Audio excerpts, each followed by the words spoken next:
Good afternoon na ba? Good Good afternoon, afternoon, sir. sir. Sir, narinig ko kanina yung comment niyo kanina na about the advantages na going through the travel agency, di ba? Yes, sir. You said na merong personal touch Yes. na pag nagkaroon ng problema, pwede kayong kontakin ulit, lapitan.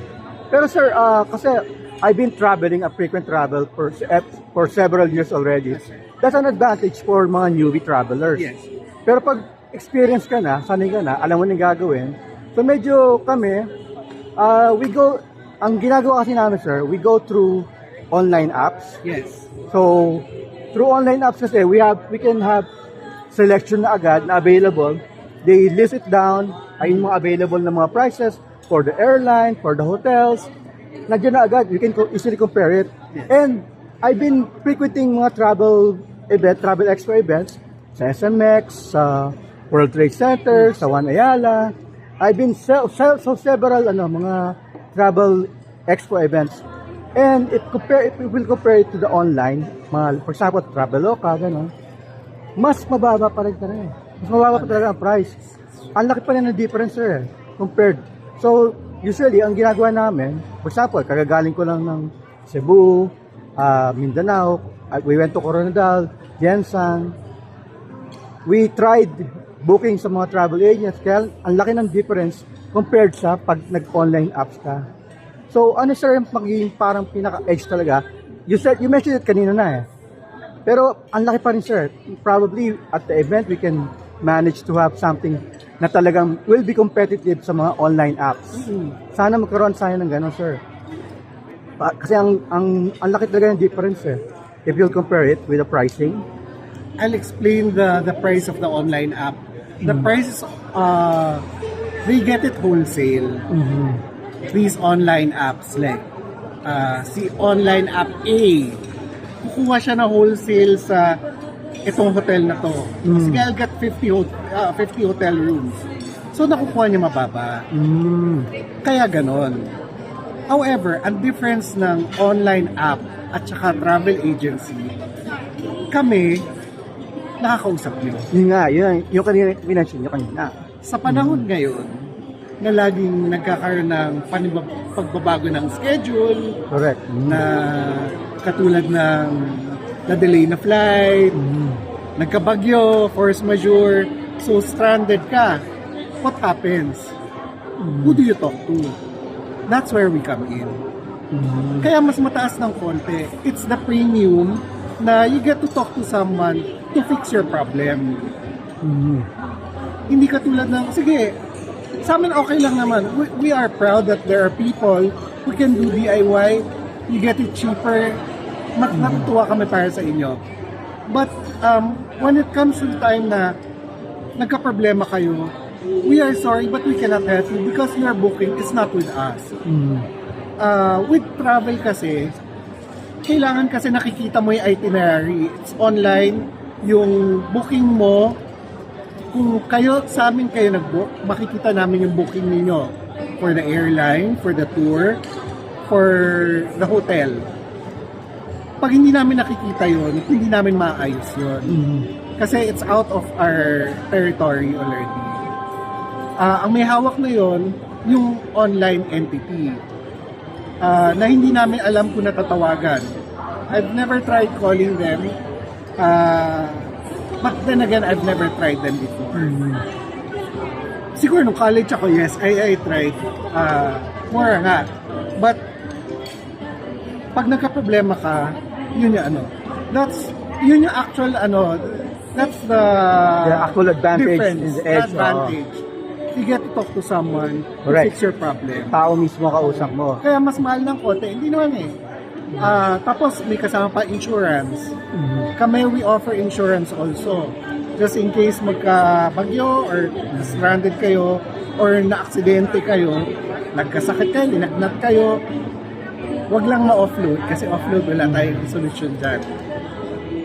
Yun. So, ang request lang namin, sir, if we could do it, yung difference talaga, mapababa pa rin talaga natin.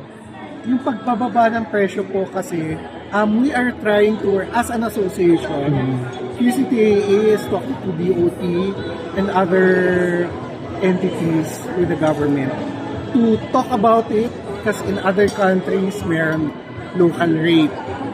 For locals, may ibang rate eh. Dati may ganyan ng Pilipinas. Before pre-pandemic may ganon.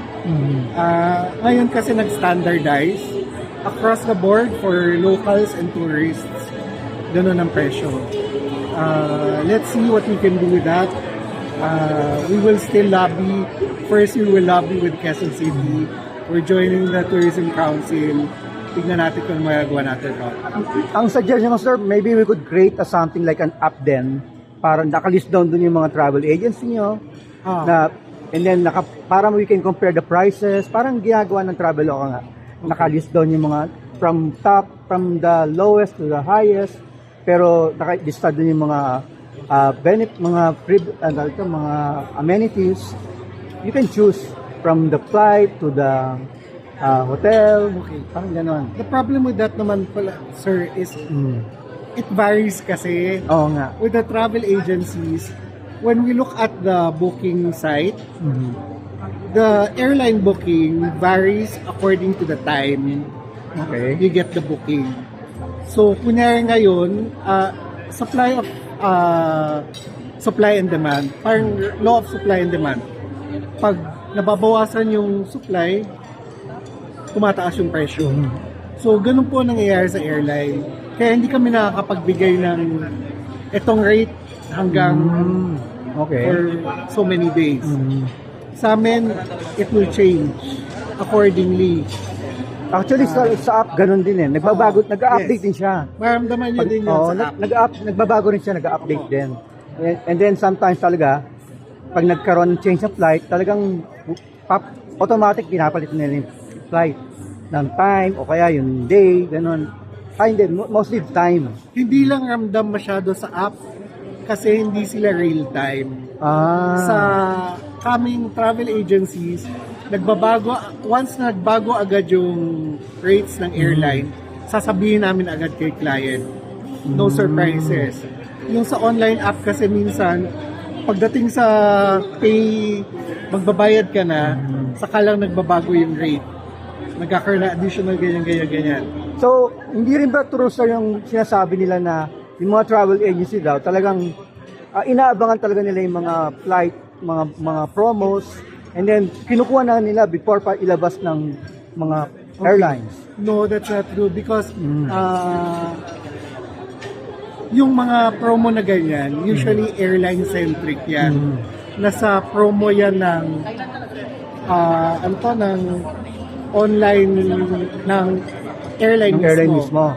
So we do not have access to that. Okay. However, like in the expo, bibigyan kami ng promo rate. Yun. One for Cebu Pacific, another one for PAL, another one for Greater Bay, which is a Hong Kong-based airline. Yung ganon, may promo rate na din kami from the airline diretso. That's why we advise our clients, kung gusto nyo mas mura, punta kayo. Kasi kahit kami, hindi namin alam yung promo rate na yun. Binibigay na lang sa amin yan on the day of the expo itself. Ayun. So sige sir, invite them to the expo. Yes. So, hi everyone. I'm Aleph from the KCKA. More to explore Travel Expo. Come to the expo, August 16 and 17. Dito meron tayong mga great travel deals. Murang airlines, murang tours. May pagkain, may shopping, lahat na. For B2B, B2C. Come on, come all, families. Enjoy your weekend with us. And one last thing, we do a shout out. On the count of 3, sigaw po kayo ng What's Up, Pilipinas? Okay? 1, 2, 3. What's up, Pilipinas? Thank you.